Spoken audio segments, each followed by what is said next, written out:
2 hari menghilang, SK, anak perempuan 13 tahun penyandang disabilitas, akhirnya ditemukan warga di kawasan OP Jakabaring Palembang pada Kamis 21 Agustus 2025. Sejak dilaporkan hilang pada Selasa 19 Agustus 2025, keluarga SK tak henti-hentinya melakukan pencarian.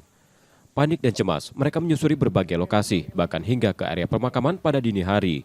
Namun upaya itu tak juga membuahkan hasil.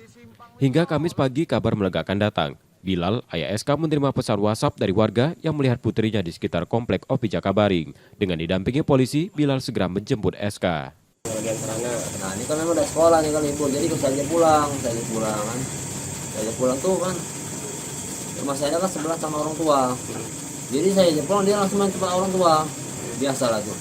Saya pikir kan dia orang tua kan nggak kemana-mana, jadi saya menjemput anak yang di PAUD tadi Pak, pulang jam 10-an. Dia tinggal, ternyata orang tua berobat di puskesmas, lagi gigi kan. Jadi tinggal pintu depan dikunci, pintu belakang kunci, jadi dia pintu samping. Polisi menyebut laporan hilangnya SK diterima pada Rabu 20 Agustus 2025. Petugas kemudian menelusuri tempat-tempat biasa SK beraktivitas dan berkoordinasi dengan Polsek di Palembang. Jadi alhamdulillah grup WA, grup Polsek maupun masuk ke medsos. Dan terima kasih belum sampai 24 jam anak tersebut sudah ditemukan oleh warga di Jakabaring. Jadi diserahkan ke pos jaga Optimal.